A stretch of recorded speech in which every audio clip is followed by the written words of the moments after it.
Juste un petit truc avant qu'on démarre l'émission. J'avais dit Mbappé au Real, ça va être catastrophique. J'avais dit Trump président.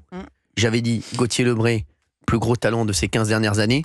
Pour l'instant, les mecs, je me suis trompé sur pas grand-chose. C'est parti, on marche pas la tête sur Europe 1. C'est parti. Europe 1, 16h, 18h. On marche sur la tête. Cyril Hanouna.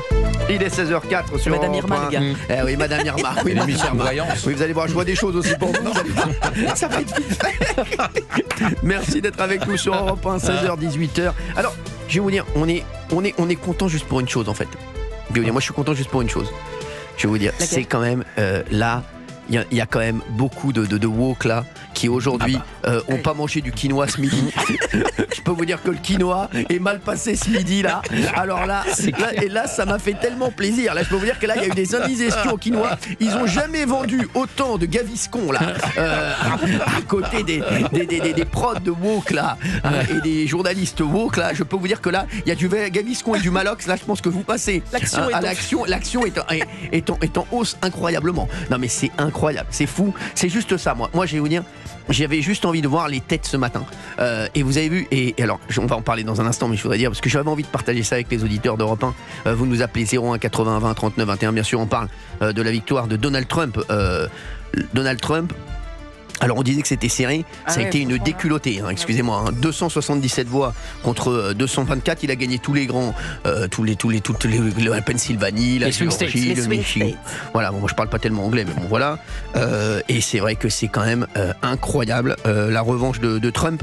Et regardez, Trump, TPMP. Vous n'avez pas remarqué ? Vous voyez un parallèle ? Trump, TPMP, TRUMP. Vous voyez pas le truc ? Non mais ça c'est ce qui est fascinant c'est le sens de l'histoire. Dans la personnalité de Trump, c'est un phénix, il résiste à tout. Vous êtes Gauthier Lebray. Je suis Gauthier Lebray. Vous m'avez présenté comment à l'instant le génie de ces 15 dernières années. Ah oui, voilà. Merci. En toute sobriété. On va revenir là-dessus. Je voudrais juste, 2 petites secondes, je voudrais juste avoir l'avis de chacun. J'aimerais qu'il y en ait un qui puisse reconnaître leur défaite et dire que j'avais dit que Donald Trump, j'ai pas hésité un instant. Pas un instant. Mais pas un instant, j'ai dit il n'y a aucune chance qu'elle gagne. Je le savais, et vous le savez quoi ? Bien sûr. Mais les mecs, je vous jure, et je le dis aux auditeurs d'Europe 1, sachez-le, dès que vous aviez des mecs aux États-Unis, que j'appelais des gars un peu dans le... Voilà, qui sont dans le voilà, qui connaissent un peu les choses, ils m'ont dit, mais écoute-moi bien, parie toute ta fortune sur Donald Trump, il est sûr de gagner à 100%. D'ailleurs, il y a un gars en France qui a parié 28 millions sur la victoire de Donald Trump. Il a gagné, je crois, 15 millions, ou je sais plus, 40 millions. 46 millions. 46 millions, voilà, vous vous rendez compte ou pas ? Et je vous jure que c'est vrai, c'était sûr et certain. Et ce qui m'a fait rire, voilà, Donald Trump, Kamala Harris, voilà, je connais pas très bien le programme, etc. Mais le truc qui m'a fait rire, c'est que j'ai regardé toute la nuit, je le dis aux auditeurs d'Europe 1, j'ai regardé toute la nuit, c'était incroyable, les têtes qui se décomposaient, et très vite, je vous dis très vite, tous les spécialistes que j'ai eu plein de spécialistes cette nuit, voilà, au téléphone, des mecs qui étaient aux États-Unis, ou d'autres spécialistes, d'autres journalistes, spécialistes, dès 3h du matin, dès qu'on a vu qu'en Pennsylvanie, Donald Trump était passé devant, c'était impossible qu'elle gagne. Donc, quand les journalistes, je les voyais sur d'autres chaînes, les BFM, etc., il y avait France Info. BFM, France Info, etc., qui disaient non, mais c'est pas encore sûr, attention, mais les mecs, c'est ce fiche du monde. Franchement, je vous le dis, c'est ça qui m'énerve. C'est prendre les Français pour des gugus. Et justement, les Français ne sont pas des gugus. Et il y avait un autre truc qui était incroyable, je voulais le raconter aux auditeurs d'Europe 1 aussi, c'est que sur votre téléphone, vous tapiez élection américaine et vous aviez les résultats. Mais il y avait un décalage entre les résultats que vous aviez sur votre téléphone qui étaient les bons, et à la télé, sur BFM, ils avaient au moins 30 minutes de retard. Donc quand Donald Trump était président, eux, ils étaient encore sur Kamala Harris qui était en train de se présenter. Donc c'est quand même des sacrés gugus. Excusez-moi, non mais franchement, c'est incroyable. Non mais, et je voyais la tête, et ils disaient tous, attention, on craint le pire. Mais écoutez, c'est fou. Et pour moi, on en parlait avec mon ami, mon frère, mon idole, qui est autour de la table, Gauthier Lebray, ce matin. On s'est appelé et on s'est dit... Moi aussi, même moi j'ai eu un doute. Et on s'est dit avec Gauthier Lebray ce matin, on s'est dit quand même, c'est quand même une énorme défaite pour le wokisme. Voilà, moi je trouve et c'est pour ça qu'on est quand même, on rigole aujourd'hui. On rigole. Et vous avez raison de dire qu'il y a des Français téléspectateurs qui ne regardent la télé depuis ce matin que pour voir des mines déconfites. Bien sûr, mais moi c'est ce que je vais. Voilà. Et je suis d'accord avec vous, c'est le principal enseignement de la victoire de Trump, c'est la défaite du wokisme. Et c'est magnifiquement représenté par le choix des deux vice-présidents, J.D. Vance pour Trump, Tim Walz pour Kamala Harris. L'un qui est la révélation de cette campagne et qui sera le futur sans doute du Parti républicain, qui est J.D. Vance, qui vient donc des classes ouvrières très populaires de l'Amérique, de ce qu'on appelle les rednecks. Et en fait, Trump est devenu le milliardaire représentant des classes ouvrières face à Kamala Harris qui a fait le choix d'un vice-président qui ne le sera donc jamais, Tim Walz, qui était censé aller chercher le vote ouvrier justement et qui a fait un deuxième mandat de gouverneur ultra woke. Donc si vous voulez, c'est un peu aussi ce qui se passe avec la gauche française. C'est l'abandon des classes ouvrières au profit du wokisme. Exactement. Et les gens aux États-Unis ont rejeté massivement le wokisme. Mais je vais vous dire, je trouve que pourquoi je suis amusé par cette victoire, parce que je trouve qu'il y a quand même une analogie avec ce qui se passe en France, non seulement en politique, mais aussi dans les médias. Et c'est incroyable. Et c'est fou quand on voit ces gens qui sont déconnectés totalement. Excusez-moi, on le savait, je suis désolé, hein, excusez-moi de vous dire ça, mais tous les mecs bien informés savaient très bien que Kamala Harris n'avait pratiquement aucune chance de gagner. Je suis désolé. Donc à un moment, il faut dire les choses aux gens. Je suis désolé, excusez-moi de vous dire ça.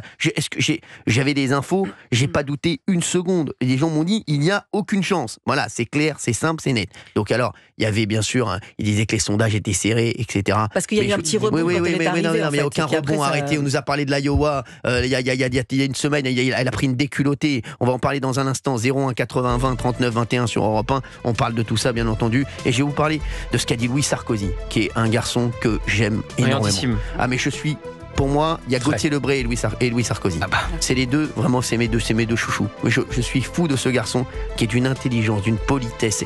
C'est un garçon que j'aime, voilà, je le sais, je le dis, voilà, et vous devriez le rencontrer, ça vous ferait du bien. Allez, on se retrouve dans un instant sur Europe 1. J'ai vraiment envie de discuter avec les auditeurs d'Europe 1. Appelez-moi, appelez-nous 01 80 20 39 21. J'ai envie de discuter de ce qui s'est passé cette nuit avec la victoire de Donald Trump. On va en parler. Dans un instant, on va dire aussi de ce qui va changer, bien sûr, pour nous, les Français, avec cette victoire de Donald Trump. Quelles sont les relations entre Donald Trump et Emmanuel Macron? Quel va être le sort de l'Ukraine? Parce que, comme je me suis dit, voilà, il y a pas mal de choses qui vont changer. Est-ce qu'il y a un Trump français aussi? Et ça a déjà changé. Est-ce qu'il y a un Trump français? Exactement. Vous nous appelez 01 80 20 39 21. En tout cas, c'est quand même incroyable ce qui s'est passé. Alors on va réécouter plein de choses, hein, bien entendu. Vous avez vu que Pascal Praud ce matin, il a dénoncé le wokisme aussi comme moi. Ouais, Vous voulez qu'on écoute? J'aimerais bien qu'on écoute Pascal Praud. Tiens. Quand il dit, je voudrais revenir sur l'édito. Il explique que Donald Trump, qui est allé sur le terrain pour constater directement les réalités des Américains, c'est peut-être pour ça qu'il a gagné. Oui. Et c'est vrai qu'il a fait un travail exceptionnel. On va pas se mentir. Oui. Les images étaient fortes. Il y a notamment au même moment Kamala Harris qui est en plein meeting et qui est avec Beyoncé, etc. Et dans la même séquence, on a Donald Trump dans un McDonald's en train de vendre des frites. Au même moment, ça se percute. Évidemment que ça se percute.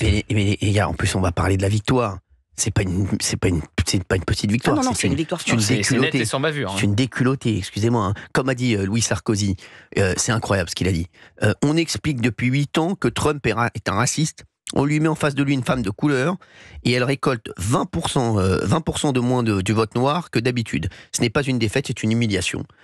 Il a pas tort. Hein. Vous savez, à Dearborn, qui est dans le Michigan, la plus grande ville à majorité arabe. Dearborn. À Dearborn, c'est-à-dire à Dearborn d'ici.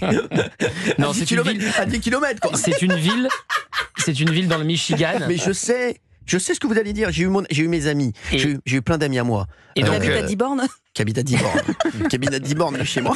C'est la plus grande ville à majorité arabe des États-Unis. Eh bien, Trump a terminé en tête. Mais bien sûr. Pour 2 raisons. Les positions jugées pro-israéliennes de Kamala Harris, alors que Donald Trump a joué l'ambiguïté jusqu'au bout, et il est d'ailleurs plus pro-Netanyahou que pro-Israël. Et ensuite, le wokisme qui est aussi rejeté par la communauté musulmane. Exactement. Donc, c'est vraiment... Mais j'ai eu plein de potes musulmans qui habitent aux États-Unis et qui n'en peuvent plus du wokisme. Ils m'ont dit exactement ce que vous venez de dire.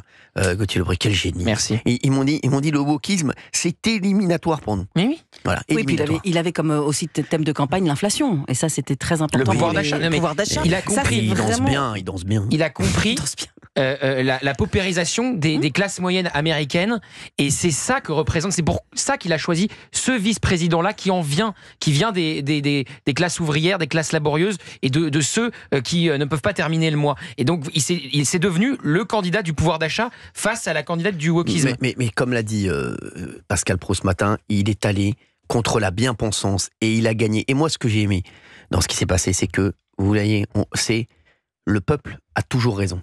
Voilà, c'est tout. Et ça prouve bien que le peuple et la population a toujours raison. Et ce sont eux qui décident. Et c'est ça que j'ai aimé. Écoutez ce que dit Pascal Praud qui dénonce le wokisme. Les mêmes éditorialistes sur les questions identitaires pensent que le wokisme est un progrès. Ils sous-estiment le rejet massif de ces idées portées par une classe médiatique coupée de la réalité du terrain. Ce qui est vrai aux États-Unis est aussi vrai en France, où de France Inter à France Télévisions, en passant hélas par les cabinets ministériels, le wokisme est infusé à haute dose matin, midi et soir. Trump a affiché sa détermination à lutter contre l'immigration. Là encore, il se heurte à la morale dominante chez les intellectuels, les artistes, les écrivains, les journalistes, etc., pour qui la seule position moralement acceptable est d'être pro-immigration. On n'est pas Merci. Ah oui, alors on était en train de discuter avec les équipes en écoutant Pascal Praud. Voilà, parce que maintenant tout le monde dit oui, si on savait qu'il allait gagner, etc. Non, on en parle. moi je pensais que ce serait serré, moi. Oui, c'est toujours serré. C'est toujours serré, comme un café. Merci à Pascal Praud. Non, mais je vous disais... Non, mais justement, je voudrais revenir sur Pascal Praud. Pascal Praud qui a quand même raison dans tout ce qu'il dit. Je suis désolé, mon ami Pascal, qui a résumé tout ce qu'on pense ici, Gauthier Lebray. Il y a Gauthier qui parle là ? Oui, bah oui. Ah d'accord, ok. Ah oui, et Fabien. Je voudrais pas être un censeur. Non, mais juste le talent. Il est vrai que je pense pas que d'ailleurs la presse était pro-Harris. Je pense qu'elle était surtout anti-Trump. Elle était d'abord anti-Trump pour plein de raisons. Oui. Donc, la presse était anti-Trump. Du tout, elle était pro-Harris, du coup, oui. Non, mais ça aurait été Harris ou quelqu'un d'autre, je pense que. Bien entendu. La volonté, c'était de. Joe Biden n'aurait pas moins bien fait que Kamala Harris, je vous le dis. Il aurait fait exactement le même score. Je vous dis, il n'aurait pas fait moins bien. Je sais pas. Ah non, mais c'est difficilement d'être plus bas, difficilement possible. Elle avait que 100 jours de campagne aussi. Oui, non, mais elle aurait pu faire même 100 jours à la campagne, elle n'aurait rien fait. Non, mais je vous le dis, oui. J'entendais un spécialiste des États-Unis ce matin qui disait que Joe Biden aurait fait moins bien parce qu'avec son état de santé, il n'aurait pas tenu les 2 mois de plus. Mais il est vrai, c'est même pas sûr parce qu'il n'est pas sur la ligne woke de Kamala Harris et de Tim Walz. Moi, je pense encore une fois vraiment que, et c'est ce qui se passe en France là-dessus, parce que je suis pas d'accord toujours avec le parallèle entre les États-Unis et la France. Mais là, oui. Mais là-dessus, sur la gauche qui abandonne les classes ouvrières et les classes populaires au profit du wokisme, c'est exactement ce qui se passe avec Jean-Luc Mélenchon. C'est, on en parlait l'autre jour, François Ruffin qui s'en va parce que lui, il veut encore parler aux ouvriers comme Fabien Roussel. Et c'est cette gauche qui abandonne les classes ouvrières et alors ce qui devrait être le cœur de son électorat au profit d'un wokisme ultra minoritaire dans l'opinion publique. Et c'est pourquoi il y a ce raz-de-marée plus important. Vous savez que c'est la première fois depuis 2004 qu'un candidat républicain remporte le vote populaire en termes de voix aussi. Oui. Parce que Donald Trump, quand il est élu il y a 8 ans, il a les grands électeurs, mais il a 3 millions de voix de moins que Clinton. Là, il est majoritaire aussi en termes de voix. Il augmente chez les latinos. On a dit, il fait quasiment 50% des voix chez les latinos. On a dit après son meeting à New York, avec l'humoriste qui a fait une blague dégueulasse sur les portoricains, c'est terminé, il va perdre le vote des latinos. Eh bien non. Pourquoi ? Parce que les latinos rejettent aussi le wokisme. Donc c'est vraiment un retour de balance. Il y a un vote religieux, il faut le dire aussi. Oui, bien sûr, mais il y a un rejet. C'est lié. C'est lié, il y a un rejet du wokisme. Aux États-Unis, les États-Unis sont un des pays où il y a le plus de religions sur le sol américain. Et on a dit de Kamala Harris que c'était une candidate anti-chrétienne. Ses opposants ont dit ça. Et donc le vote religieux a beaucoup compté aussi pour Trump. Bien sûr, ce qu'il y a eu, c'est vraiment c'est un vote anti-woke. On va en parler maintenant. Après, on parlera des relations avec Emmanuel Macron, bien sûr, et ce qui va changer pour nous en France avec cette élection de Donald Trump. Et pour moi, quand même, il y a quand même le président des États-Unis, Donald Trump. Mais il y a maintenant le maître du monde, c'est quand même Elon Musk. Il a déjà une mission officielle, il va devoir tailler dans les normes. Voilà. Trump lui donne déjà une mission officielle avant même son investiture le 20 janvier prochain. Il va devoir, un peu comme Javier Milei, vous savez, le président argentin, qui s'était filmé avec une tronçonneuse pour découper toutes les normes en Argentine. Là, c'est pareil, simplification, et c'est confié à Elon Musk. Donc, il va être déjà investi d'une mission par Donald Trump. Là, ça y est, là, c'est le maître du monde. Regardez, on le voit. Et il a été remercié lors du discours de Trump, qui a félicité ses prouesses techniques avec cette fameuse fusée qui a été capable de se reposer. 4 minutes de son discours ont été consacrées à Trump. Je vais vous dire à quel moment il va être patron de la NASA. À quel moment j'ai su que Donald Trump était sûr de gagner. Je l'ai su au moment où Elon Musk dit « je soutiens Donald Trump ». J'ai dit « Elon Musk, je peux vous dire, c'est tout sauf un fou. C'est peut-être le mec le plus malin au monde, un des mecs les plus intelligents du monde, si ce n'est peut-être le plus intelligent, en tout cas c'est le plus brillant, c'est un truc de fou ce mec. Et Elon Musk n'y serait jamais allé. Elon Musk, même pour son image, il n'y serait jamais allé. Elon Musk, vous pouvez tout dire de lui. Sauf que c'est un loser. Mais souvenez-vous, il n'était pas pro-Trump il y a encore quelques années. Oui, mais non. Donc il a changé son fusil d'épaule. Il était sûr qu'il allait gagner. Et je peux vous dire, moi, que Elon Musk a dit à Donald Trump, c'est sûr, tu vas gagner, c'est pour ça que je vais te soutenir. Mais à un moment, c'est vrai que c'était très drôle, parce qu'à un moment, vous aviez quand même, comment ça s'appelle ? Taylor Swift d'un côté, et c'est vrai que toutes les stars d'Hollywood tout aussi, le monde a dit quasiment. Taylor Swift, non mais tout le monde a résumé Taylor Swift contre Elon Musk. Non mais les mecs, comment vous voulez ? C'est pas sérieux, excusez-moi. Franchement, vous vous rendez compte le soutien d'Elon Musk ? Le soutien d'Elon Musk, je pense que ça a été très très important pour Donald Trump, et en plus surtout avec X. Bah oui, il a utilisé sa plateforme. Bien sûr, bah oui. Mais c'est vrai que ça a été pour moi un énorme tournant aussi pour Donald Trump. C'est quand même fou quand vous avez Taylor Swift qui vient avec sa guitare et Elon Musk qui vient avec tout son arsenal. C'est pas la même. Certains démocrates disent c'est injuste parce qu'il s'est servi de X pour faire la promo de Trump et il a biaisé les résultats des élections. Je suis pas sûr que c'est ça qui soit déterminant dans le vote des Américains. Je pense pas, mais quand même Elon Musk a joué un grand rôle quand même, parce que je pense aux États-Unis. D'influence. Vous savez, aux États-Unis, tous les Américains rêvent d'être Elon Musk. C'est vrai. Oui, c'est pas la France. Bien Quand sûr. on voit une belle voiture passer, on se dit comment je vais faire pour avoir la mienne. Je veux la tienne. Fabien Lecoeur. Oui, et puis alors, je pense que la campagne de Kamala Harris était vieille déjà, la campagne. Elle a fait la même campagne qu'avec Hillary Clinton en 2016. Pourquoi ? Ils ont mobilisé tout Hollywood. Là, si vous faites la liste de tous les soutiens de Kamala Harris, c'est que des gens qui ont entre 50 et 150 millions dollars sur les comptes. Oui. C'est-à-dire, vous avez Leonardo DiCaprio, il y avait Barbara Streisand, Jane Fonda, Beyoncé, Eminem, vous aviez Madonna, Pharrell Williams. Quoi, les M&M's ? Oui. Les chocolats champions. Harrison Ford, Bruce Springsteen, bien sûr. Bruce Springsteen. Il y avait Bruce Springsteen. Si vous voulez. C'est le chanteur au string.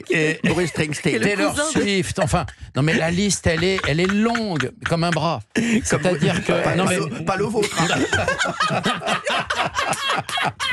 Non mais c'est-à-dire qu'ils ont refait.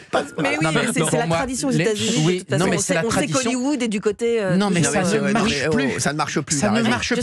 Comme en France d'ailleurs. Bien sûr, exactement. Comme en France. On a eu des campagnes soutenues par beaucoup d'artistes. Ça marche pas. Vous voulez que je vous dise, c'est la première fois qu'un truc arrive aussi vite en France des États-Unis.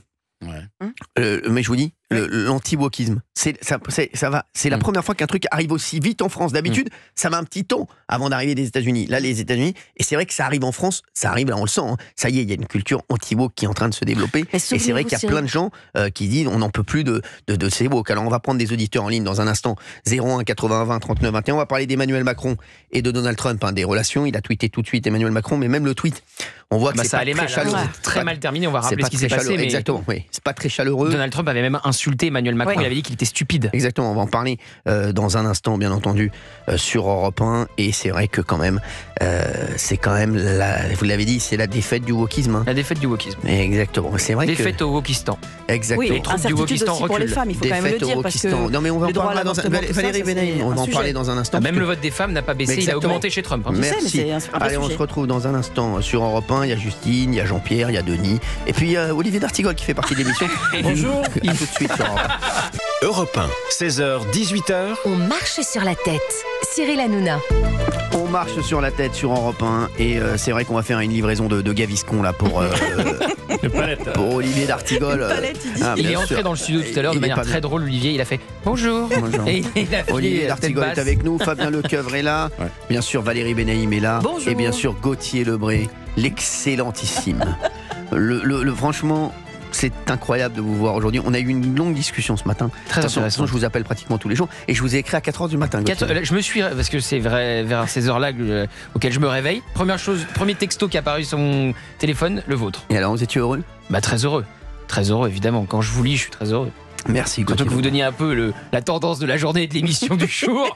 Qui allait ramasser, qui allait pouvoir parler. Bien sûr.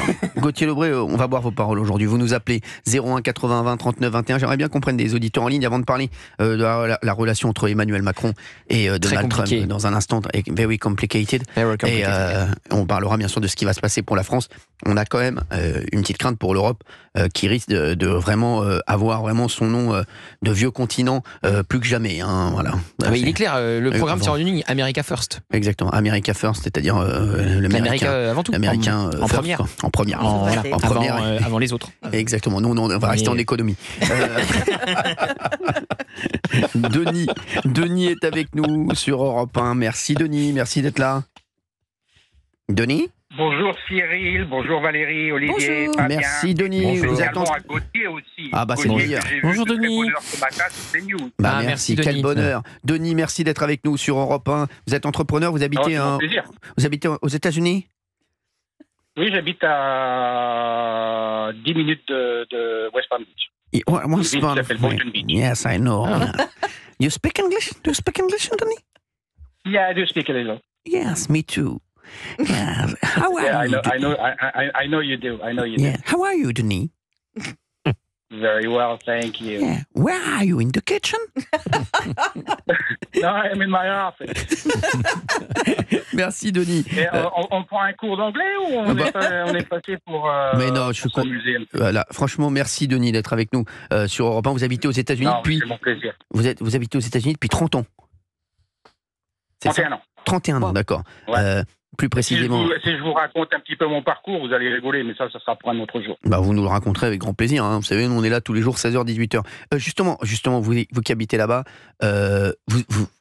franchement, Denis, de là-bas, en tout cas, moi, tous les gens qui habitaient là-bas me disaient, c'est sûr et certain, c'est Trump qui va passer. Oui. Et moi, je n'en avais aucun doute. Moi, je pense que déjà, les démocrates, la plus grosse erreur que les démocrates ont fait, c'est que Biden ne se retire pas en 2022 et qu'il n'ait pas des primaires. Voilà, c'est ça. Je suis d'accord. Et qu'ils ont sorti Sleepy Joe et qu'ils l'ont remplacé avec Kamala Harris. Bah oui. Et donc ça a été une grosse erreur de leur part. Parce que ce que je disais tout à l'heure, moi je suis pas sûr que Joe Biden aurait fait beaucoup moins que Kamala Harris. Je vous dis. Les démocrates, ils ont gagné dans leur fief. Oui. Mais ils ont rien gagné de plus. Ils s'en sont rendus compte au premier débat télévisé. Bah bien sûr. Et après le premier débat, ils se sont dit ça va être une débâcle. Donc il vaut mieux. Donc ils lui ont mis littéralement il y avait Nancy Pelosi, Chuck Schumer et puis Barack Obama qui ont mis la pression. Ils lui ont dit ou alors tu sors d'une manière correcte ou alors on te vire. Donc il est sorti et ils ont mis donc une personne qui n'a rien fait pendant 4 ans. Et qui n'avait pas fait un mauvais débat. Non, elle n'avait pas fait un mauvais débat. Non, mais elle n'imprimait pas. Elle n'a pas fait un mauvais débat. Non, mais c'est la stratégie woke qui n'a pas marché. C'est la stratégie woke, exactement. On est d'accord, Denis. C'est quand même un vote anti-woke. Oui, je pense que c'est un vote anti-woke, mais il n'y a pas simplement que ça. Il faut voir l'inflation que nous avons ici aux États-Unis. C'est ça, voir, classe populaire. Exactement. Il y a tout qui monte. Tout le monde le dit. Lorsque vous allez au restaurant ici, vous vous en tirez pour 100 € à 2. On me dit c'est n'importe quoi. Lorsque vous prenez, moi je vois, lorsque je prends mon déjeuner, entre moi et mon associé, on s'en tire pour 40 €. Et c'est quoi? C'est des sandwichs, c'est des je vais pas dire c'est pas du McDo, mais bon, on a différentes marques. Mais on s'en tire pour 40, 50 € pour le déjeuner, à 2. C'est fou, je veux dire, c'est fou. Et ça, c'est sans les pourboires, parce que maintenant, les pourboires, ils ont augmenté à 20%, alors qu'auparavant, c'était du 15%. Ils ont augmenté à 20%, et puis ils vous demandent, ou alors, pour tous les gens qui vont aux États-Unis, vous faites très attention, parce que les pourboires, en règle générale, ne sont pas inclus sur la note qu'ils vous donnent, mais bien souvent, ce qu'ils vous font, c'est qu'ils vous mettent en tout petit, que les pourboires sont inclus, et après, en dessous, ils vous mettent en gros tip. Donc, c'est-à-dire que vous devez rajouter. Donc, vous allez payer 35% si vous ne faites pas gaffe. Ah, je peux vous dire, 35%, ça fait mal. Denis, vous avez voté pour Donald Trump ? Oui. Bah oui, non, et vous étiez content, vous étiez heureux donc ce matin, enfin cette nuit. Oh bah j'ai pas dormi de la nuit. Bah, donc, moi non plus, Denis. On aurait dû s'appeler. Bah ouais. Puis on aurait dû appeler ensemble Gauthier. Bah oui, exactement, Gauthier Lebray, on aurait dû on peut l'appeler faire ensemble. une conf call, il n'y a pas de problème. Denis, en tout cas, merci de nous avoir appelé. Denis, vous pouvez nous appeler quand vous voulez, hein, même si vous êtes aux États-Unis. Hein. Vous nous appelez sur n'importe quel sujet. Parce que j'avais essayé de vous appeler sur C8 là. Ah oui, bah vous avez même envoyé un cadeau, je sais pas si vous l'avez reçu. Non, c'est pas vrai, c'est quoi Denis, je l'ai même pas eu. Un maillot des Miami Dolphins avec magnifique. votre nom et puis votre année de naissance dessus. Mais c'est incroyable, Denis, je vais essayer de le retrouver, vous avez vu, c'est incroyable. Bah, je vais essayer de le retrouver, en tout cas, merci Denis. Bah, vous venez me voir quand vous voulez si vous êtes en France. Hein. Je me rappellerai de vous. En principe, je dois venir avec ma femme qui est portoricaine. Je dois venir avec elle vraisemblablement vers la période de Noël. Eh ben, vous venez me voir. On va organiser ça avec les équipes en off, d'accord? Comme ça, vous venez me voir dès que vous venez en France. Ça me fera bien plaisir. Merci Denis d'avoir été avec nous sur Europe 1. Okay. Merci beaucoup, Denis. Continuez à faire du bon boulot. Eh ben, merci Denis. On essaye, en tout cas, ça fait plaisir. Je vous regarde, je vous écoute tous les jours.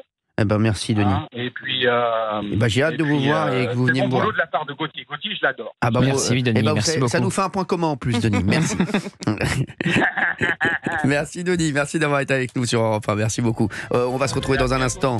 Vous nous appelez 01 80 20 39 21. On va parler aussi des relations. Hein. Vous allez voir Donald Trump et Emmanuel Macron, parce que qu'est-ce que ça va changer pour nous en France? Et je pense que ça va changer quand même pas mal de choses. Hein. Ça aurait rien changé si ça avait été Kamala Harris, mais là, ça va secouer un peu. On en parle dans un instant sur Europe 1. Sur Europe 1, on est bien sûr en direct. Merci d'être avec nous. Vous nous appelez 01 80 20 39 21. Et j'aimerais bien avoir le sentiment d'Olivier d'Artigol, qui est actuellement sous perfusion après la victoire de Donald Trump, avant qu'il ne passe au bloc opératoire. J'aimerais bien avoir son sentiment sur cette victoire que j'avais annoncée. Vous voulez que je vous dise, Olivier d'Artigol, j'ai fait ça parce que je vous aime beaucoup.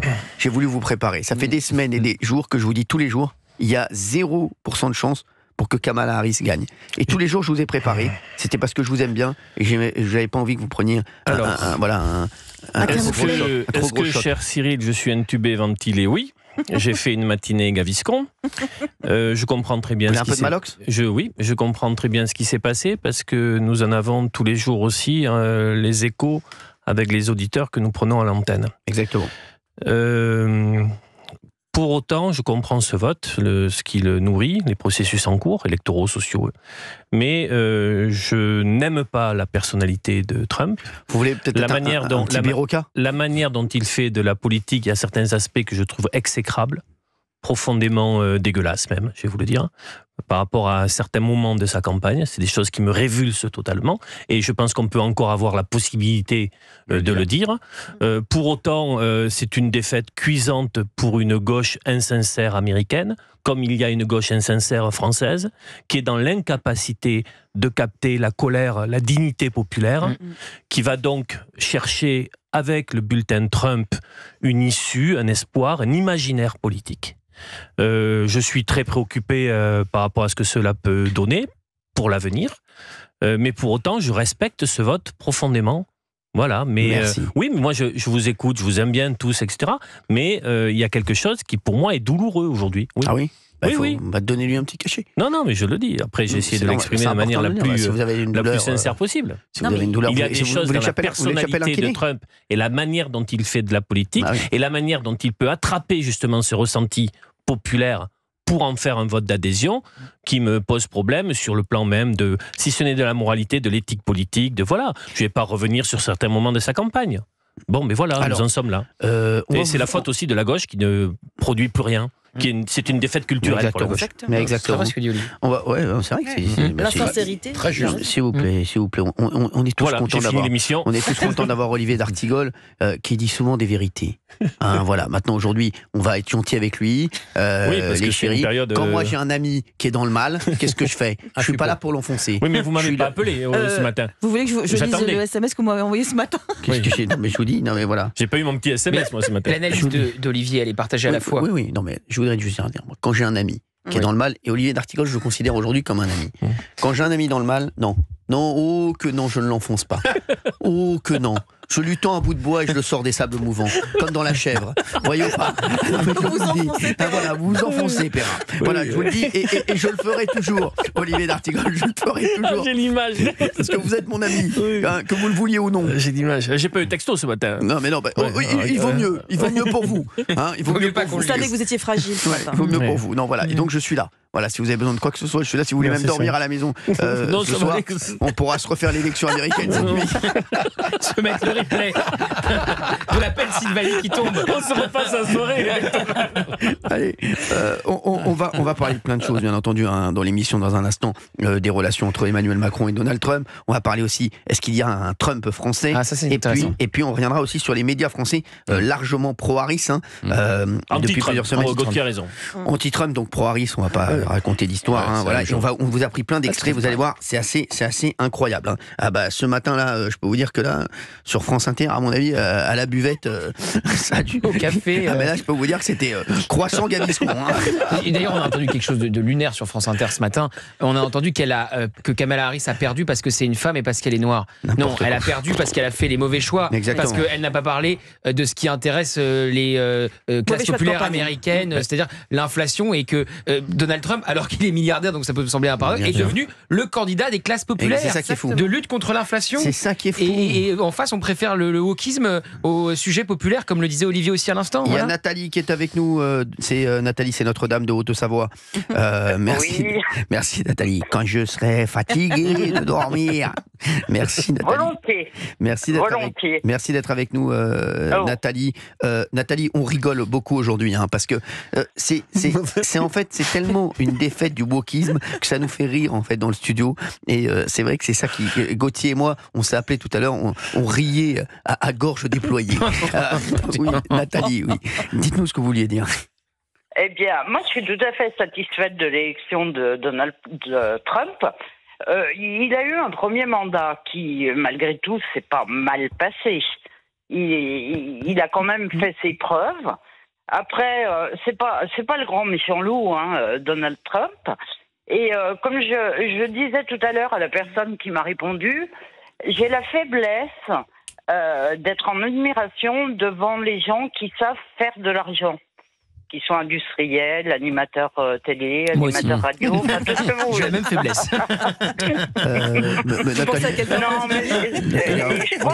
Moi, je vais vous dire, moi, c'est pas cette faiblesse que j'ai là. Voilà, moi, je suis pas là-dedans, mais bon, Nathalie. Non, mais voilà, il a quand même fait ses preuves au niveau de ses affaires. Je pense que c'est quelqu'un qui est très attaché. Oui, il y a quelques banques. Comment ? Oui, mais bon, il y a tout le monde a eu des banques. Oui, il a eu, mais il s'est relevé, Donald Trump. Ah, ça, il s'est toujours relevé. Oui. Et voilà, bon. Il a quand même Elon Musk à ses côtés. Enfin, bien sûr. Après son discours sur les femmes, etc., écoutez, on va peut-être arrêter d'en parler. Faisons-lui confiance à Donald Trump. Moi, j'ai remarqué un truc avec Donald Trump aussi, lors de sa première investiture. Il dit énormément de choses, il va très très loin. Et en vrai, quand il arrive au pouvoir, c'est ce qu'on a vu quand il était au pouvoir avant Joe Biden, et quand même le curseur, il le baisse un petit peu quand même. Je suis désolé, sur beaucoup de choses quand même, on l'a vu. Pas forcément sur le social, je suis d'accord sur certaines... Mais ça, il a baissé quand même le curseur sur pas mal de domaines. Sur les femmes, c'est un vrai souci, et notamment sur les lois anti-avortement. Il a mis que des juges anti-avortement à la Cour suprême. Je rappelle qu'il y a quand même certains États où on ne peut pas avorter, même si c'est à l'enfant issu d'un viol. Donc, Nathalie, vous vouliez ajouter quelque chose sur Europe 1 ? Non, je partage pas l'avis de Valérie Benaïm. Et voilà. Ça dérange pas Valérie. Enfin voilà, je voulais juste ajouter quelque chose. Dites-moi. Si Olivier a trop mal, j'ai un petit stock de paracétamol. Merci Nathalie. Mettez-en pour Benaïm aussi. Bah oui, on l'adore. Il est tellement sympa. D'accord. Écoutez, je vous ferai passer tout ça. Merci, il est tellement sympa, Olivier, c'est vrai. Il faut s'occuper de moi sur les semaines qui viennent. Bah oui. Elle n'est pas là, votre femme, en ce moment ? Si, elle est arrivée. Elle va avoir du boulot. Oui, mais elle vote Trump alors. Je vais lui envoyer. Non, c'est vrai. Ouais, j'ai un problème à la maison. Je vais lui envoyer Tom Sawyer, c'est l'Amérique. Il y a problème à la maison en plus. Merci Nathalie. Merci à vous. Merci. Bonne soirée. l'esprit de je vous embrasse fort, Nathalie. Merci d'avoir été avec nous. Moi aussi. Vous nous appelez quand vous voulez. On a Jean-Pierre qui est avec nous de Lyon. Bonjour Jean-Pierre. Ouais, bonjour Cyril, bonjour l'équipe. Bonjour. Mais, alors Jean-Pierre, je sais que vous êtes comme moi depuis ce matin, vous buvez du petit lait. Ah ben, je bois du petit lait, je fais des claquettes depuis ce matin. Mais je vous jure, Jean-Pierre, j'en ai pas dormi de la nuit, tellement j'ai ri. Mais je vous jure, parce que je voyais la tête des journalistes se décomposer. Et Jean-Pierre, je vous jure, j'en ai pas dormi de la nuit. Je riais tout seul dans mon lit. Mais vraiment. Et j'ai dû appeler Gauthier Lebray pour partager avec quelqu'un à 4h du matin. Jean-Pierre, oui, on vous écoute. Non, mais c'est exactement ça. Et en fait, et quand on lit toutes les déclarations, je rigole. Et en même temps, ça montre vraiment, si je pense les gens de gauche et surtout, LFI, j'en ai pris 3. Je prends Caron qui explique que c'est pas Trump qui a gagné, c'est Harris qui a perdu. Mais bien sûr. C'est jamais les autres. Mais qui gagnent. Non, mais ils trouvent toujours quelque chose. toujours quelque chose. Tu prends Clémentine Autain, alors là c'est encore pire. C'est un. Les Américains ont choisi un vieux milliardaire. Bon, le puissant mouvement féministe principal, levier de résistance, n'aura pas suffi. Donc, et puis alors ma préférée c'est Panot. Alors là, je rigole et j'ai une petite pensée pour Olivier. Parce que là, si vous avez lu la déclaration LFI, qui explique que seule la gauche radicale peut gagner. Et donc là, c'est des tacles avec les socialistes et les Verts. Donc là, je pense qu'on n'a pas fini de jouer des claquettes. Donc voilà, mais tout ça, surtout pour dire que... parce que Trump, ce qui est fou, c'est que dans tout ça, ces gens-là oublient la démocratie. Exactement, c'est ça. Je suis d'accord avec vous. C'est la fin du... J'adore. Et Jean-Pierre vient de dire ils ont le seum. Jean-Pierre, vous avez dit ils ont le seum, c'est très drôle. Oui. C'est ça, c'est la fin de tous les ismes, mais il faut l'accepter, c'est la démocratie. Tout le monde est en train de nous expliquer que les Américains se sont trompés. Ils ont voté, et en plus ils connaissent. Mais c'est ça, vous avez raison Jean-Pierre, c'est ça qui est fou. On est en train de nous expliquer pourquoi je rigole en fait, Jean-Pierre, parce que je fais quand même une analogie avec la France, bien entendu, et c'est vrai qu'on nous explique toujours, en France on n'arrête pas de nous expliquer pour qui il faut voter, pour ce qu'il faut regarder, ce qu'il faut écouter, ce qu'il faut aller voir au cinéma, ce qu'il faut regarder à la télé, donc comme je l'ai dit. Et ils nous ont même expliqué, pour la plupart des médias, qui il fallait voter si on était américain. Ils nous l'ont dit depuis le début, il ne faut pas voter Trump. Attention, faites attention. Et vous l'avez vu, tous les Français, tous les médias français, à part certains, vraiment très, très, vraiment à la marge, disaient tous, il ne faut pas voter pour Trump. Alors vraiment, il faut voter Harris, il faut voter Harris, il faut voter Harris. On voit encore une fois, vous savez, il y a beaucoup de Français aux États-Unis qui regardent les médias français. On voit encore une fois comme les médias ont su mobiliser les troupes puisqu'ils ont fait tout le contraire de ce qu'ils leur ont dit. Une fois de plus. C'est ça. Et si on fait le parallèle justement avec la France, en fait, ce qui leur fait peur, c'est de se dire, tiens, quelqu'un qui aujourd'hui est élu, qui met en avant ses compatriotes avec l'American First, qui privilégie l'économie américaine avant les étrangers, qui veut limiter l'immigration. En fait, je pense que c'est ça qui les fait flipper, c'est de se dire, aïe, ils risquent de montrer que ça peut marcher. Nous on est là à vouloir donner des leçons, alors que voilà. Non, mais... Alors après il y a il y a quand même une grosse différence, et malheureusement avec la France, et ce qui fait, parce qu'à la question est-ce que demain on peut avoir un Trump français, on n'aura jamais un Trump français, parce que là Trump est élu, qu'est-ce qui se passe aux États-Unis? Toute l'administration Biden dégage. Exactement, c'est ça. Et Trump met ses gars. Or qu'en France, peu importe qui est élu, c'est vrai. Le souci que l'on a, et c'est ça qui fait que vous avez raison. On n'y arrive pas, c'est que les hauts fonctionnaires sont toujours là. Exactement.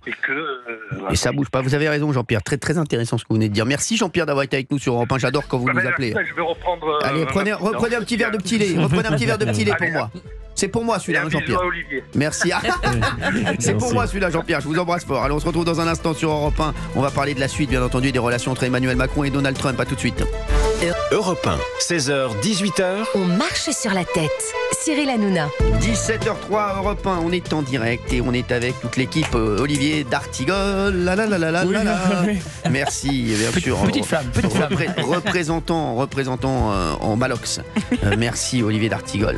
À côté de lui, il a Fabien Lecoeuvre, je ne vois pas ce que vous montrez. C'est la carte du résultat. Bah oui, la carte Avec du un raz-de-marée trumpiste. Mais je vous l'ai dit, on va pas revenir là-dessus. Merci Fabien Lecoeuvre. Merci Gauthier Lebray. Merci Cyril Hanouna. Merci d'être là. Et Valérie Benaïm. Juste, est-ce qu'on peut s'arrêter 2 petites secondes? Est-ce que je vous l'ai dit depuis le début? Oui. C'est vrai. Oui. Vous n'avez jamais douté, ne serait-ce qu'un instant. C'est tout. Mais en même temps, comme vous êtes un homme qui ne doute jamais. Oui, donc c'est vrai. Oui, c'est vrai que le doute. Il y avait 2 choses sur lesquelles j'ai jamais douté. Le doute ne vous habite pas. 2 choses. Donald Trump, président, j'ai jamais douté un instant, et Kylian Mbappé, qui avait fait la plus grosse erreur de sa vie en allant au Real Madrid. Pour l'instant. Vous aviez rappelé une 3e chose tout à l'heure. Oui, Gauthier Lebray, qui est un des plus grands talents de ces 15 dernières années. Mais ça, c'est le truc où je me suis le moins trompé. Vous êtes bien plus un talent que Donald Trump est président des États-Unis. Est-ce qu'il vous est arrivé, Cyril, par le passé, de vous tromper lourdement? Bien sûr. J'avais dit, à l'époque, j'avais eu un flash, j'avais dit François Fillon président. Avant même les primaires de la droite, il était à la ramasse, non, j'avoue. Et j'avais pas vu les costumes, malheureusement. J'étais pas passé devant chez Monsieur de Fursac. C'était juste. Donc, ça arrive à tout le monde. Les législatives, je ne pensais pas que le Front républicain fonctionnerait, très honnêtement. Bien sûr, et pourtant il se trompe rarement, Gauthier. Par contre, je savais que ça serait un Premier ministre LR. Ça, oui, c'est vrai.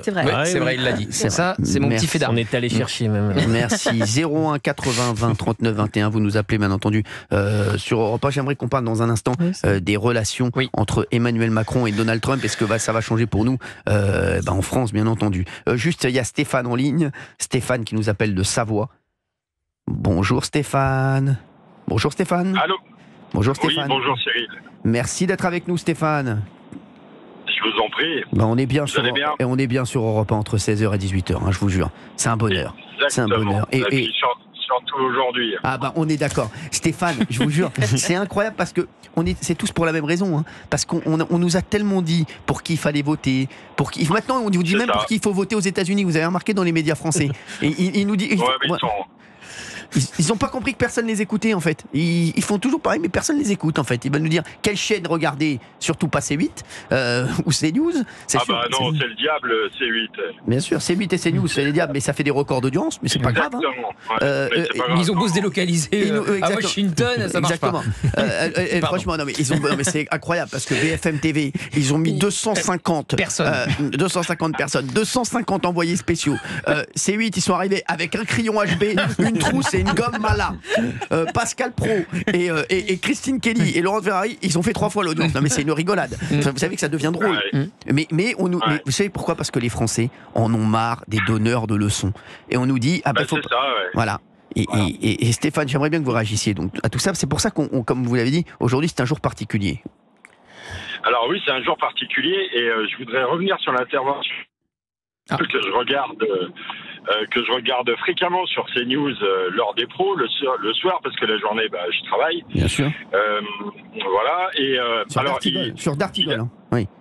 Oui, c'est ça, Monsieur d'Artigol. Et donc tout à l'heure, il est intervenu en disant qu'il détestait les méthodes politiques de Monsieur Trump, ce que je peux entendre et comprendre, il n'y a aucun problème. Par contre, bizarrement, je ne l'ai pas entendu parler sur une certaine catégorie de la classe politique française dont il fait partie, la gauche, si je ne peux. La gauche, le nouveau Front populaire, et des pratiques politiques de certains députés et les fistes. J'aimerais savoir ce que... Alors, il va tout le temps. S'il vous plaît, c'est se défendre. Merci, on n'a pas besoin d'abord, j'ai plus de responsabilité politique, mais je ne me sens aucune affinité avec la gauche insoumise. C'est d'ailleurs c'est plutôt la gauche insoumise qui m'attaque. C'est plutôt la gauche insoumise qui m'attaque sur les réseaux sociaux qu'autre chose. J'aime la gauche républicaine, réellement sociale, laïque. Bon voilà, si vous me suivez un peu, vous savez que la gauche que je défends n'est pas celle des insoumises. Mais je regrette. Oui, je suis d'accord. Je suis d'accord avec vous, mais vous êtes rallié quand même à Monsieur Mélenchon. Et faut accepter un peu malheureusement les problèmes de certains et les fils. Ça fait partie après. Le fait qu'il y ait eu une alliance Nouveau Front Populaire aux élections législatives a en effet arrimé toute la gauche à Jean-Luc Mélenchon et aux Insoumis, ça pose des problèmes, bien sûr. Si vous voulez, j'ai des Monsieur D'Artigol, je vois que vous n'êtes pas bien aujourd'hui. Hein, j'ai connu mieux. Non, mais Stéphane, je m'en doute, oui. Je vais vous dire. Mais j'ai l'honnêteté de vous le dire. Je vais vous dire quelque chose d'Artigol. Je vais vous dire quelque chose que je vous aime beaucoup d'Artigol. Et je vais juste faire une petite parenthèse. Moi aussi, hein, mais ça me fait juste sourire. Je vais juste faire une petite parenthèse. Je vais juste faire une petite parenthèse, Stéphane. Et je pense que vous êtes d'accord avec moi. Vous savez, dans la vie, on n'a pas 50 jokers. La gauche, ils ont eu un joker. Ça a été pendant ces législatives anticipées. Ils l'ont utilisé, ce joker France Insoumise. C'est terminé. Ils ne pourront plus reprendre ce joker. Et ça y est, ils ont grillé un joker. Et je peux vous dire que la prochaine fois, les petites alliances, les petites magouilles, tout ça, ça passera plus. C'est terminé. Ils ont utilisé leur joker. C'est fini. Merci. Et j'espère qu'ils l'ont utilisé à bon escient. Mais je ne pense pas. Je pense qu'ils Je suis d'accord avec ça. Voilà. Bon, on est d'accord. Très bien, monsieur D'Artigol. Bravo. Ça ne peut pas se refaire à l'identique. Non, mais c'est fini. C'est fini. Ils ont utilisé leur joker. Et je peux vous dire que les Français leur pardonneront pas. Oui, Stéphane. Oui, je dis, j'aimerais vous croire, Cyril, bien sûr, que peut-être que ça ne marchera pas, mais malheureusement, ça marche quand même assez souvent. Et, oui, mais je vous parle. Et voilà, quoi, les petites tambouilles politiques, ça devient insupportable. Hein. Voyez, moi, je viens de la région de la Savoie. Je sors d'une famille de classe plus que moyenne. Les gens en peuvent plus, quoi. Et le problème, c'est que vous avez Paris, certains journalistes parisiens. Vous êtes plus dans le monde réel, quoi, en fait. Exactement. Pas vous, hein, mais je vous jure, voilà, ils sont déconnectés, quoi. Mais Stéphane, ils sont déconnectés, même au niveau des élections américaines, ils étaient complètement déconnectés, je vous jure, Stéphane. Attendez, je vous parle dans un instant, je vais vous dire ce que j'avais à dire, parce qu'ils m'ont dit qu'on doit faire rentrer de l'argent pour payer les costumes de Gauthier Lebret. Donc on se retrouve dans un instant, Stéphane, à tout de suite sur Europe 1, à tout de suite. Il est 17h12 sur Europe 1, bien entendu, on est en direct, vous pouvez nous appeler 01 80 20 39 les conversations pendant la pub sont parfois plus intéressantes qu'à l'antenne. 01 80 20 39 21. On était en train de discuter avec Stéphane, un auditeur bien entendu qui était avec nous. Et Stéphane, je voulais vous dire quelque chose, que vous parliez de certains journalistes qui étaient hors sol. Stéphane, je vous le jure. Oui.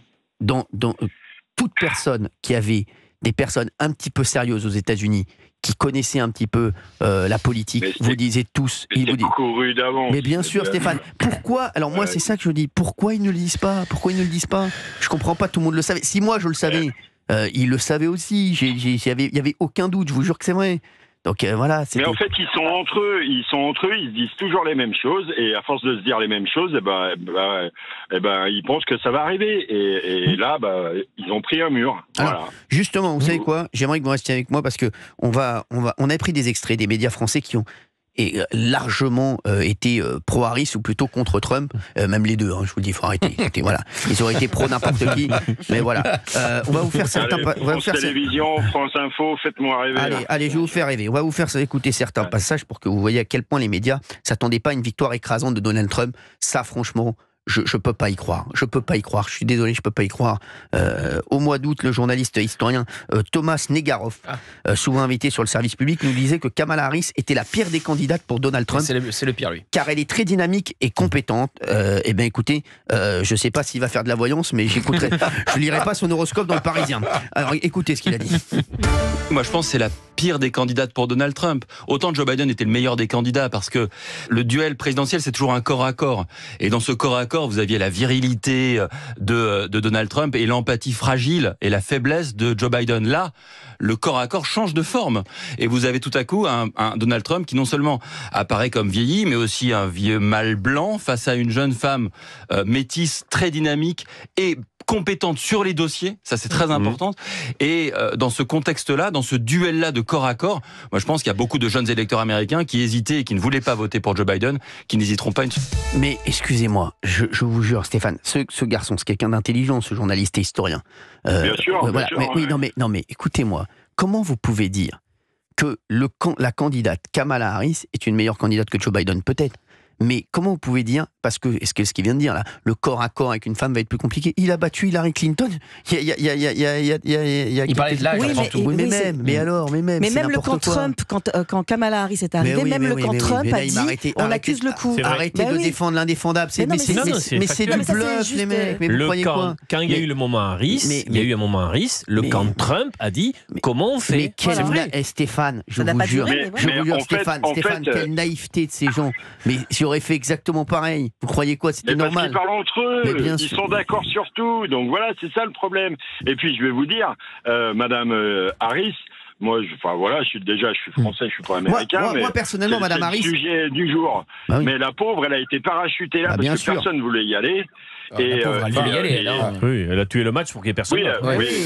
Oui, non, mais bien sûr. Mais ce que je veux dire, elle a eu 100 jours, mais elle aurait mieux fait de pas y aller parce que pour sa carrière après, elle aurait mieux fait de pas y aller.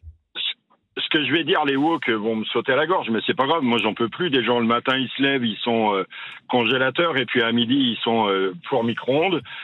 Mais elle était, elle est pas bonne, quoi. Bah non. Elle a été nulle. Elle a été mauvaise. C'est une très mauvaise candidate aussi. Elle a été nulle. Mais par contre, quand vous dites ça en France, une femme a été nulle, mais vous êtes le mâle blanc dans toute sa splendeur. Elle saurait sur France Inter seulement. Non, mais je vous dis, je vous le dis, elle a été nulle. Après, on n'a rien contre elle. Moi, je la connais pas du tout. Kamala Harris, j'adore ses pains de mie. Les pains de mie Harris, j'en mange tout le temps. Donc voilà, j'avais rien contre elle. J'arrive rien contre elle à la base. Mais de toute façone, au début de l'émission, vous l'avez dit, Taylor Swift, Elon Musk. Bien sûr. Non, mais déjà, on a tout dit. Vous voulez que je vous dise, Stéphane, il n'y a pas de débat. Il y en a une qui est soutenue par Taylor Swift et il y en a une qui est soutenue par Elon Musk. Bon, merci. Rideau, au revoir. Il y en a un qui est dans l'espace. Il y en a un qui est dans l'espace. Il y en a une qui fait de la country. Donc merci, s'il vous plaît. Non, mais c'est vrai. Non, mais les mecs, faut arrêter. Il y en a une qui est avec un harmonica, l'autre il est dans l'espace. Donc merci, c'est bon. Non, mais franchement, faut arrêter de dire des conneries. À un moment, Rideau. Non, mais Rideau, merci Stéphane d'avoir été avec nous sur Europe 1. On peut pas dire que c'est une punk à chien, mais pas loin, quoi. Stéphane. Oh non, faut pas être punk à chien. Taylor Swift. Alors, une punk à chien milliardaire, voilà, pardon. Alors, justement, Taylor Swift qui sera mon invité d'ailleurs demain. Non, j'ai la Suzuki Swift demain. Stéphane, reste avec nous parce que on a un garçon qui s'appelle Laurent Tessier. Qui est excellent, qui officie chaque jour dans la matinale aux côtés de Pascal Praud. Bravo Laurent Tessier. Il a compilé des déclarations récentes des médias français au sujet de Trump. Écoutez le service public en pleine campagne anti-Trump. Regardez, écoutez. Avec vos impôts, l'argent que vous leur donnez généreusement, un service public en campagne sur France Inter. Quand on lit Umberto Eco et sa définition du fascisme au milieu des années 90, on a quelques points communs. On a d'un côté une féministe progressiste, humaniste, pro-LGBT, et de l'autre un misogyne, conservateur, raciste, homophobe. Et la semaine dernière, ils ont même demandé l'avis d'un grand spécialiste politologue, le chorégraphe Benjamin Millepied. C'était hyper dur de vivre aux États-Unis pendant que Trump était au pouvoir, et je dis ça pour moi, mais ça va être catastrophique s'il est élu. Un service public en campagne aussi sur France Info. Il faut aussi penser que comme il fait le pitre, il est amusant. Quand on pense à Hitler, moi j'ai entendu des gens m'expliquer, des historiens, que Hitler, en fait, les gens le trouvaient drôle. Toute personne censée craint l'élection de Donald Trump. Un service public en campagne sur France 5 le week-end dernier avec le thème « Trump, le nouveau visage du fascisme ». On appelle plein d'experts. Ses arrivées en avion. Avec atterrissage devant la foule. C'est quelque chose qu'Hitler a utilisé en 1932. Et encore le week-end d'avant avec une docteure en neurosciences. Il est en parfaite empathie avec son électorat raciste. Le service public, mais pas que. Hier soir, BFM et ce titre « Trump, président, un danger pour la France ».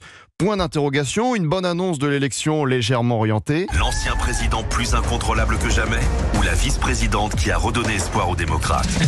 C'est énorme.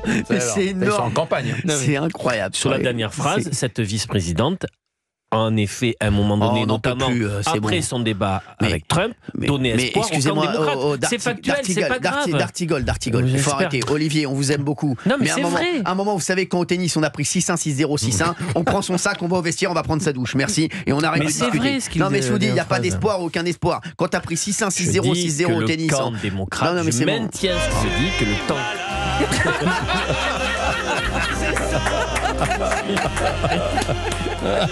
Quel talent, bravo.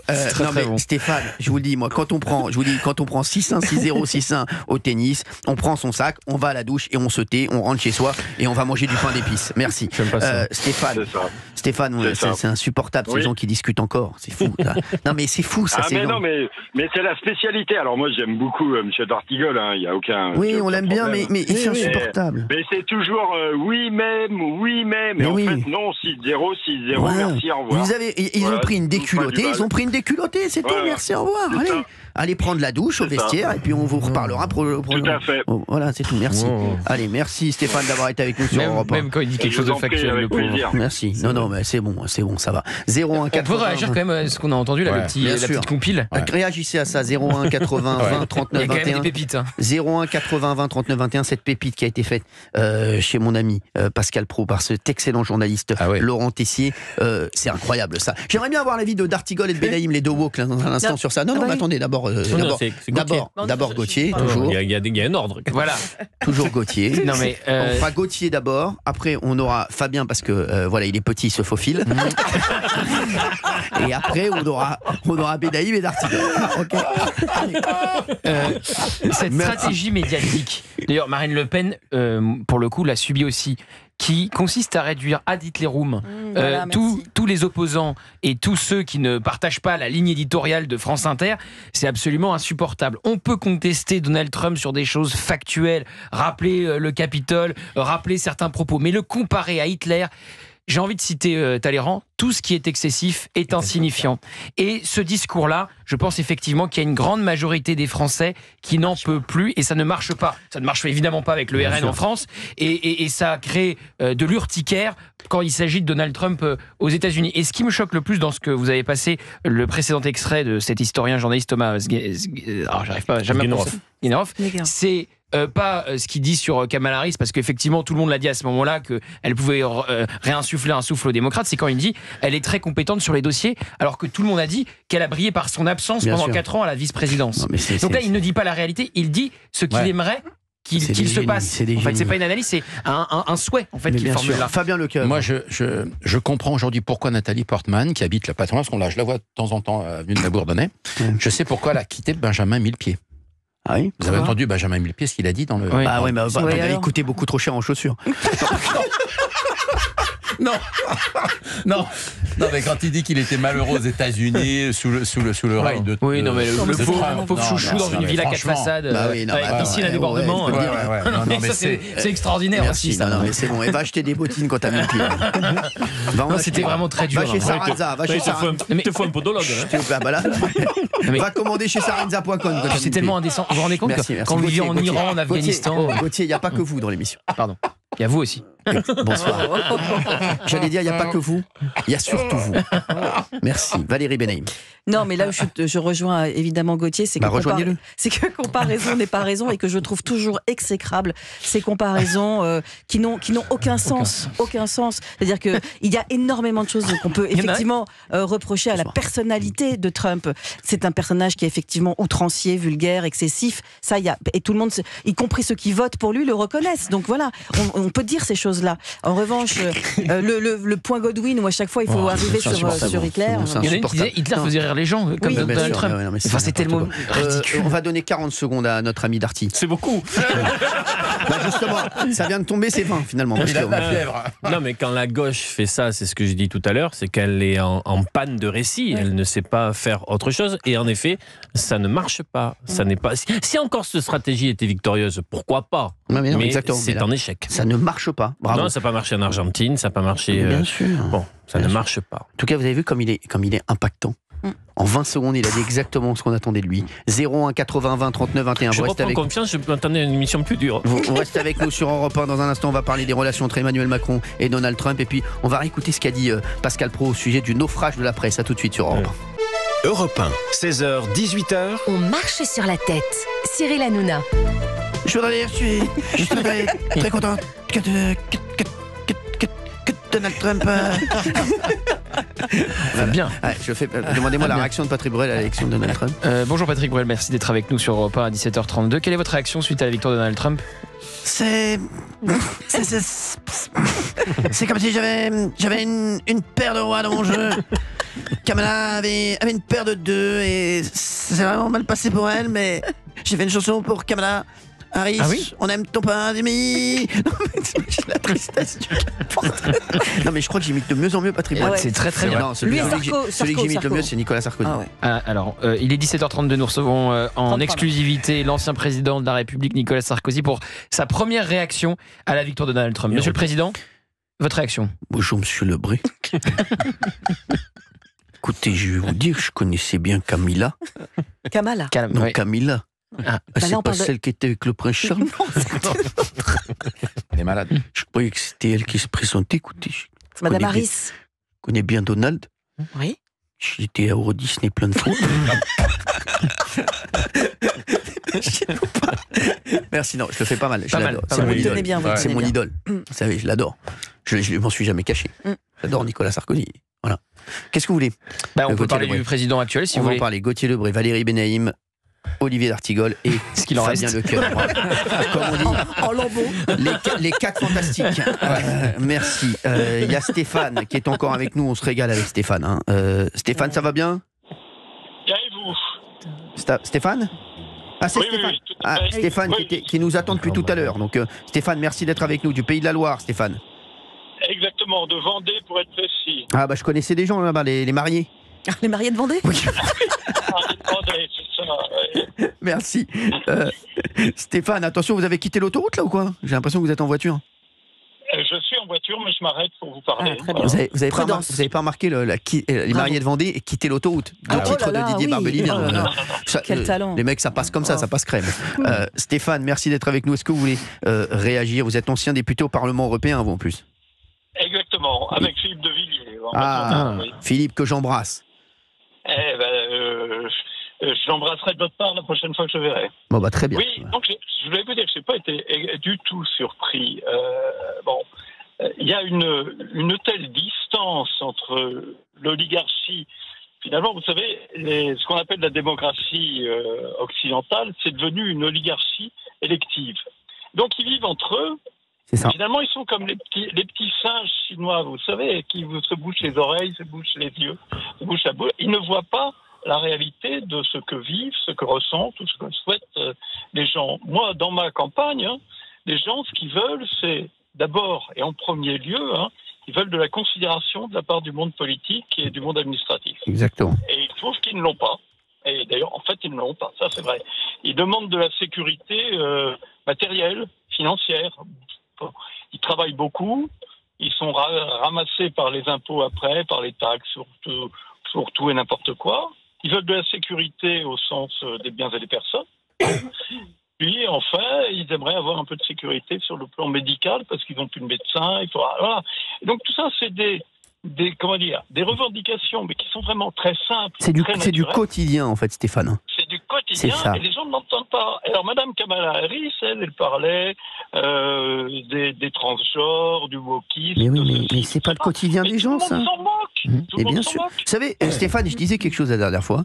Je disais, quand on parlait même de sécurité en France, vous croyez quoi? C'est quoi la sécurité en France? C'est juste des jeunes qui veulent aller sortir peut-être le samedi soir ou avec leurs copines, avec leurs copains, et se dire on va pouvoir sortir en sécurité et ne pas se dire que on va se faire insulter, on va accoster ma fiancée, voilà, c'est tout simple. Vous savez, les Français partout d'ailleurs on l'a vu, les Français, les Américains, c'est du quotidien. Quand vous leur parlez de problèmes qui ne sont pas leur quotidien, comment vous voulez les intéresser?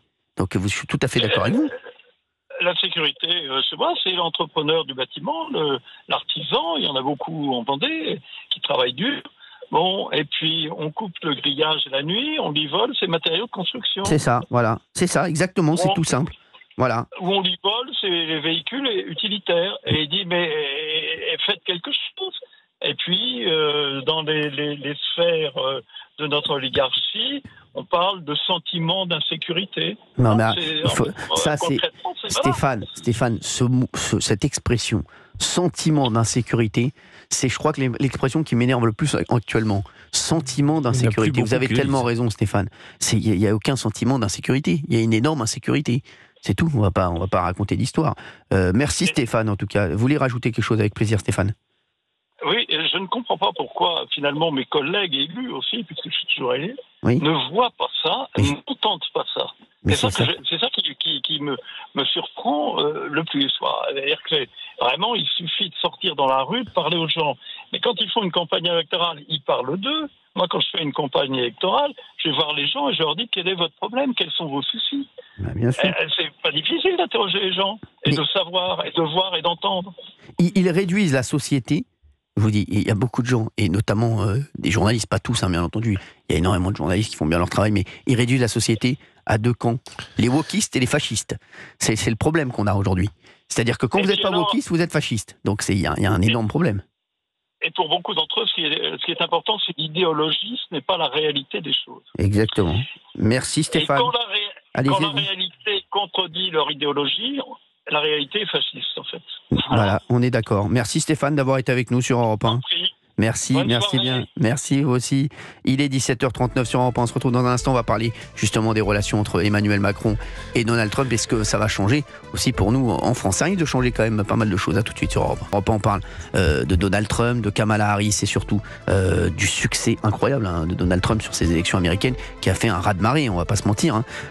Kamala Harris qui était décrite comme la pire des candidates pour Donald Trump, ça a surtout été la meilleure des candidates pour lui. Ça a été un raz-de-marée total partout, mais surtout dans les classes populaires. Donc c'est quand même incroyable. Gauthier Lebray, je voudrais qu'on parle de ça maintenant, et on va prendre des auditeurs en ligne, bien sûr, pour réagir à tout ça. C'est les relations, il y a un passif quand même entre Emmanuel Macron et Donald Trump. On va revenir là-dessus, on va dire où en sont les relations aujourd'hui entre Emmanuel Macron et Donald Trump. Il faut quand même savoir qu'Emmanuel Macron, sur ses 10 ans à l'Élysée, il aura quasiment passé 7 ans avec Donald Trump à la Maison-Blanche. Donc évidemment, c'est le président américain qui l'aura le plus connu. Alors tout commence bien en 2017. Il est investi en janvier 2017. Donald Trump, il est reçu en majesté le 14 juillet 2017 par la France, par Emmanuel Macron pour le défilé. Donald Trump trouve ça formidable, dîner au premier étage de la Tour Eiffel, et il rentre aux États-Unis en disant il faut que nous aussi, le 4 juillet, fête nationale américaine, on ait un défilé, c'est vraiment super. Emmanuel Macron est vraiment un great guy. Et donc après, il reçoit Emmanuel Macron là aussi en majesté à Washington, et les deux hommes s'affichent ensemble de manière très tactile. Il y a une image qui a beaucoup frappé, c'est Donald Trump faisant la poussière sur l'épaule d'Emmanuel Macron en lui disant vous avez des pellicules. Et ensuite la relation Head and Shoulders. Voilà. Changer de shampoing. Head and Shoulders. Et ensuite la relation se tend déjà parce que Donald Trump dénonce les accords de Paris, ne respecte plus les accords de Paris sur le climat. Donc Emmanuel Macron fait une allocution le soir même en français et en anglais. Et il a cette phrase Make your planet great again, en réponse à Make America great again. Et donc là, ça commence à se tendre. Et puis ça va se tendre dans le vocabulaire. Donald Trump, il a fait une campagne où c'est d'ailleurs quasiment le seul chef d'État qu'il évoque, Emmanuel Macron, dans ses meetings, où il se moque ouvertement d'Emmanuel Macron, où il qualifie Emmanuel Macron de stupide. Et il a un fameux sketch sur les droits de douane. Il explique qu'Emmanuel Macron a voulu augmenter les taxes sur les entreprises américaines. Et là, il raconte, j'ai appelé Emmanuel au téléphone et je lui ai dit, si tu augmentes les taxes sur les entreprises américaines, je mets des frais de douane à 100% sur le vin et le champagne français. Et là, il imite Emmanuel Macron en disant, no Donald, don't do that, don't do that. Donc il s'est moqué ouvertement d'Emmanuel Macron. Vachement bien. Et la phrase la plus terrible pour Emmanuel Macron... Thierry Leluron du... Merci, c'est gentil. Non, mais c'est de 2025. Et la phrase la plus terrible pour Emmanuel Macron, qui était carrément insultante XXL, c'est il a dit Emmanuel Macron a léché le cul, je le cite, du président chinois, en meeting quand même. Donc vous voyez qu'on est monté haut dans l'escalade verbale entre les deux hommes. Et donc ils vont devoir se retrouver, et c'est pourquoi le tweet, ça je savais que ça vous plairait Cyril, je savais que c'était pour vous. Depuis ce matin, quand j'ai retrouvé cette phrase, je me suis dit, Emmanuel, ça va plaire à Cyril. Et donc les deux hommes vont se retrouver, et le tweet d'Emmanuel Macron a été plutôt tiède en disant, vous viendrez avec vos convictions, je viendrai avec les miennes, et le tout dans le respect. Alors, parce que félicitations président Donald Trump, prêt à travailler ensemble comme nous avons su le faire durant 4 années, avec vos convictions et avec les miennes, avec respect et ambition, pour plus de paix et de prospérité. Le respect, Donald Trump en a manqué ouvertement à l'endroit d'Emmanuel Macron. Et ensuite, il a fait un autre tweet où il a appelé tout de suite, il a dit, il a appelé Olaf Scholz parce qu'il cherchait des chaussures. Non. Des Scholz. Scholz. Mais c'est là. Et même Marine Le Pen a dit qu'il fallait une réponse européenne. Là, j'ai cru tomber de ma chaise. Elle a dit Emmanuel Macron, je viens d'échanger avec le chancelier et la. Le chancelier. Le chancelier. Avec qui il a échangé exactement? C'est une nouvelle fonction en Allemagne.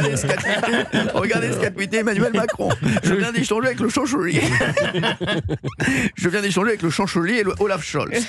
Je lui ai demandé s'il avait du Doliprane en pharmacie et des chaussures Scholz pour mon ami. C'est quand même les deux canards boiteux de l'Union européenne qui... Non, mais il a dit, nous allons œuvrer pour une Europe plus unie, plus forte, plus souveraine, dans ce nouveau contexte, en coopérant avec les États-Unis d'Amérique et en défendant nos intérêts et nos valeurs. Excusez-moi, on dirait un tweet de Valérie Benaïm. Mais sans rien, on dirait un tweet de Valérie Benaïm qui coopère Noël. Non, mais je vous le jure, moi, voilà, on va pas se mentir, on est franchement... on est le cadet du souci de Donald Trump. Mais vraiment. Mais je vais vous dire, vous allez voir, il va nous voir après tout le monde. Là, il a beaucoup d'autres priorités avant de voir Emmanuel Macron. Et donc là, on est sur qu'est-ce que ça change. On n'est pas sa priorité. Qu'est-ce que ça change pour Emmanuel Macron, enfin pour la France, pour les Français, pour les Européens? Et on voit donc cette réponse à l'échelle européenne que fait Emmanuel Macron.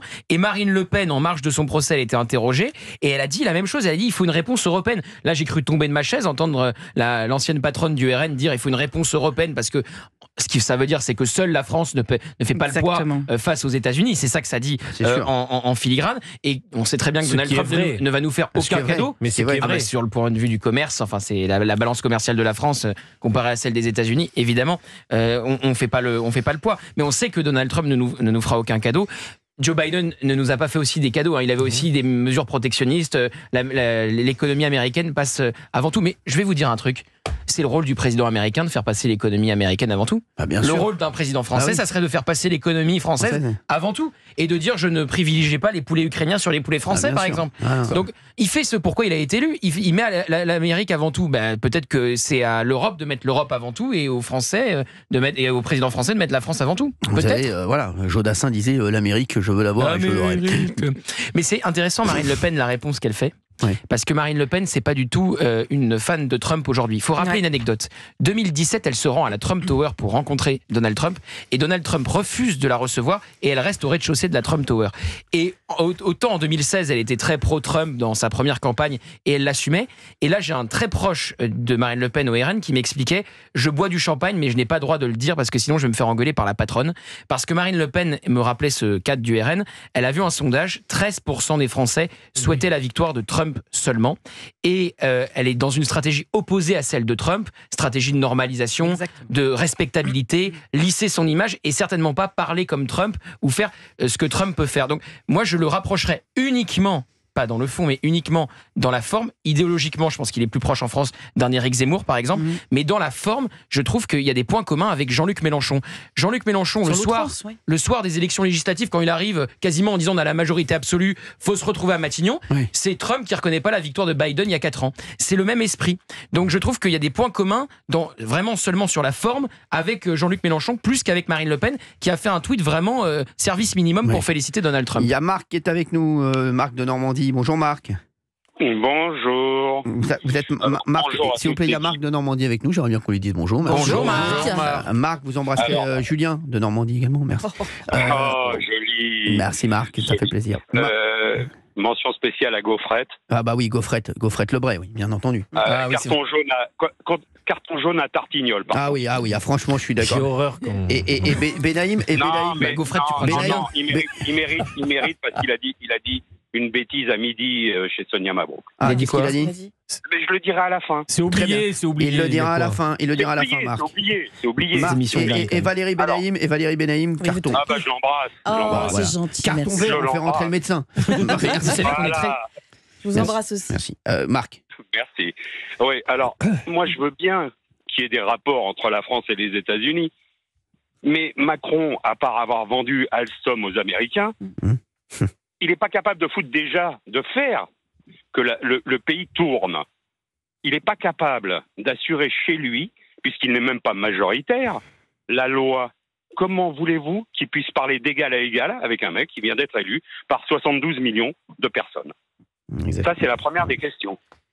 Ça, c'est une question à laquelle Gauthier Lebray a tenté d'un peu de répondre, mais moi, ce que je pense, Marc... Égal à égal, c'est compliqué.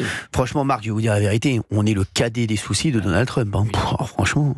Heureusement. Ah bah, je vous le dis. Hein. Heureusement. Cadet de ses soucis. Mais le problème, c'est pas tellement qu'on soit le cadet des soucis de Donald Trump, c'est qu'on est aussi le cadet des soucis d'Emmanuel Macron. Et ça, c'est beaucoup plus problématique. Eh oui. Mais c'est vrai. Oui. Parce qu'aujourd'hui, moi, je voudrais bien voir. C'est un mec qui est arrivé en se tirant sur les bretelles. J'ai 39 ans. Plus personne dormira dans la rue. Tout le monde bouffera à sa faim. Ok. Aujourd'hui, le pays, il n'a jamais été aussi raide.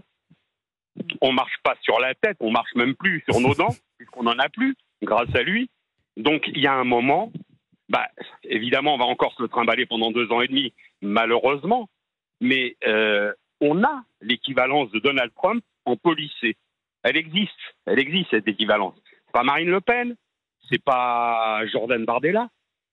C'est qui? C'est Bruno Retailleau. C'est vrai, je suis d'accord. Moi, je suis d'accord avec Marc. C'est Bruno Retailleau, exactement. Oui, moi, je suis d'accord avec lui. Voilà. Seulement, le problème, c'est qu'il faut aujourd'hui, effectivement, il faut faire cette union des droites de façon à ce que... Bon, vous avez bien compris que je suis un facho puisque j'écoute CNews et Europe 1. Je vous avais dit, j'ai dit aujourd'hui, pour ces gens-là, le monde est découpé en deux, les wokistes et les fascistes. Sinon, il n'y a pas de milieu, il n'y a pas de gens... Sauf que ce matin, ça a signé la fin du wokisme. Exactement, je suis d'accord. Je suis d'accord avec vous. Ça, c'est pour ça que j'étais très heureux ce matin, vous savez, Marc. Ce matin, je me suis réveillé, je me suis jamais autant brossé les dents. Oui, d'ailleurs, ça risque de se voir ce soir. Exactement. Ah, mais je vous jure, Marc, j'étais tellement heureux. Je vous jure, parce que j'en ai tellement assez de ces donneurs de leçons, comme je disais tout à l'heure, qui veulent nous dire ce qu'il faut regarder, ce qu'il faut écouter, ce qu'il faut aller voir au cinéma, ce qu'il faut voter en France, ce qu'il faut voter aux États-Unis aussi. Ils vous disent ce qu'il faut voter aux États-Unis. Ils vous disent, c'est insupportable. C'est insupportable. Et ce matin, quand je regardais les différentes chaînes, j'étais tellement heureux de voir ces gens qui n'avaient pas dormi et qui étaient tellement tristes du résultat et qui se disaient dans leur tête. Oui. Ouais, mais Cyril, vous avez un adepte du wokisme sur le plateau. Je sais. Guénolé, Thomas Guénolé. Ce soir, je pense qu'il non, celui-là, bon, j'en parle même pas. C'est Gilles Verdez. Beaucoup dans l'univers. Gilles Verdez. Ouais. Non, lui, c'est différent. Qui c'est alors il est toujours un bouffon. Bien sûr. Je ne suis absolument pas wokiste, monsieur. Absolument. Non, je sais bien, bon, mais Olivier, vous n'avez pas le droit de dire que si Kamala Harris était passée, ça aurait été beaucoup plus. Il y aurait eu le bordel. Si, je le pense. Vous n'avez pas le droit de le dire. Vous l'avez dit. Oui, je maintiens. Je maintiens que si Kamala. Laissez-moi juste vous dire 30 secondes. Si Kamala Harris avait été devant et de peu, nous étions dans une situation difficile. Je peux vous dire quelque chose? Mais je le crois, donc je le dis. Je peux me tromper d'ailleurs. Je peux vous dire quelque chose, Olivier d'Artigol? C'est votre émission. Je vais vous dire quelque chose, Olivier. C'est notre émission, Olivier. Oui. Je vais vous dire quelque chose, Olivier d'Artigol, parce qu'il me reste 30 secondes. Si Kamala Harris avait été devant Donald Trump, mais vous avez vu où elle est, Kamala Harris? C'est un 400 mètres, elle est à 200 mètres alors qu'il a déjà fini. Donc déjà, fin du débat, Kamala Harris, elle a pris une déculottée, c'est tout terminé. Merci. Non mais c'est tout, oui mais si, parce qu'il n'y a même pas de débat. Merci Marc d'avoir été avec nous sur Europe 1. Marc, il me reste 20 secondes, je dois vous dire au revoir et vous embrasser fort, vous me rappelez. C'est la fin déjà? Merci, oui, c'est déjà la fin. C'est vite. Il faut rentrer chez vous. Merci. Et il y a Gauthier Lebray avec moi sur la télé ce soir. Je l'embrasse. Ah oui, merci. On est très écoutés parce que Gaufrette, on m'a dit ça une fois en direct, tout le monde m'en parle. Merci. Allez à tout de suite, Gaufrette. Merci Marc. Merci à tous les auditeurs d'Europe 1. Tout de suite, c'est Laurence Ferrari sur CNews et Europe 1.